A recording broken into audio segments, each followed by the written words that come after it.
रोजचीच भाजी पोळी खाऊन खाऊन कंटाळा येतोय ना, जिभेचे चोचले पुरवण्यासाठी आज सुवर्णास किचनमध्ये छान यम्मी आणि टेस्टी पनीर चिल्ली करणार आहोत। चला तर रेसिपीला अधिक वेळ न लावता सुरुवात करू।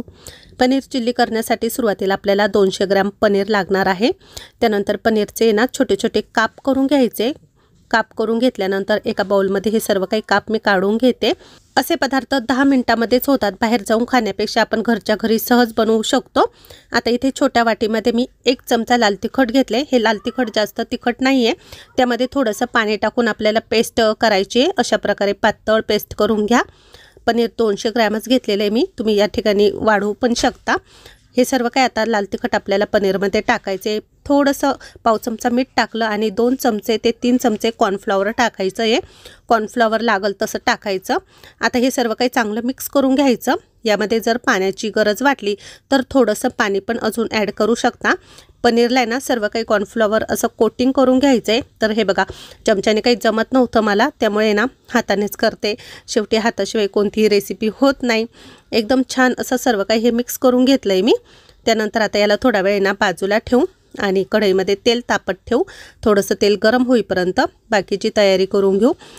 कांदा घेतलेला आहे इथे एक। कांद्याचे ना आपल्याला असे मोठे मोठे ना काप करून घ्यायचे आणि त्याच्या पाकळ्या ना अशा मोकळ्या करून घ्यायच्या। अशा प्रकारे सर्व पाकळ्या सुट्ट्या करून घ्यायच्या, एका डिशमध्ये काढून घ्यायच्या। शिमला मिरची इथे मी 1 घेतलेली आहे। शिमला मिरचीचं बी काढून टाकायचं आणि त्याचे सुद्धा कापे ना कांद्याप्रमाणे मोठे मोठे करायचे। तर शिमला मिरची पण खूप छान लागते चिल्लीमध्ये, मला तर खूप आवडते। तर इथं मी सर्व कापात अशा प्रकारे कापून घेतलेले आणि हे पण आता डिशमध्ये काढून घेऊ।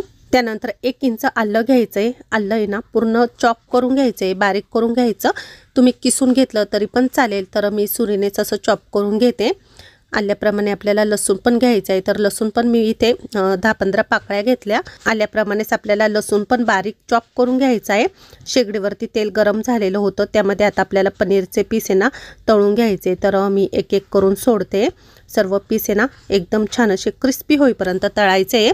मीडियम फ्लेमवरतीच तळा, खूप हाय फ्लेमवरती तळू नका। जवळपास 5 ते 6 मिनिटं पनीरचे पीस आहे ना छान तेलामध्ये क्रिस्पी होईपर्यंत तळून घ्यायचे। नंतर मग ते काढून घ्यायचे आणि एका बाउलमध्ये टाकायचे। बाकीचे राहिलेले पनीरचे पीस पण मी ह्याच प्रकारे सर्व काही छान असे क्रिस्पी होईपर्यंत तळून घेतले। शेगडीवरती पॅन ठेवलेला आहे, पॅनमध्ये तेल टाकायचं थोडंसं, त्यामध्ये चॉप केलेला लसूण आणि आलं टाकायचं। आलं लसूण छान असा परतवून घ्यायचा। थोडासा हलकासा रंग बदलला की यामध्ये आपल्याला शिमला आणि कांदा टाकायचा आहे। तर कांदा शिमला टाकल्यानंतर गॅसची फ्लेम थोडीशी हाय करा। कांदा आणि शिमला आहे ना मऊ पडला नाही पाहिजे, थोडासा त्यामध्ये क्रंचीपणा टिकून राहावा यासाठी हाय फ्लेमवरती भाज्या परतायच्या।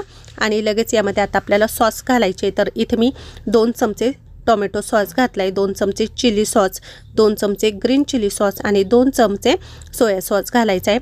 मी आधी सॉस थोडेसे कमी कमी टाकले होते, पण नंतर मी थोडेसे सॉस वाढवले होते, त्यामुळे तुम्हाला सांगते 2-2 चमचे घाला। मी 1-1च चमचा टाकला होता आधी। तर अशा प्रकारे सर्व काही सॉस आपल्याला इथे टाकायचे। सॉस टाकल्यानंतर आहे ना आपल्याला एका छोट्या वाटीमध्ये 1 चमचा कॉर्नफ्लॉवर आणि त्यामध्ये अर्धा कपभर पाणी टाकायचं।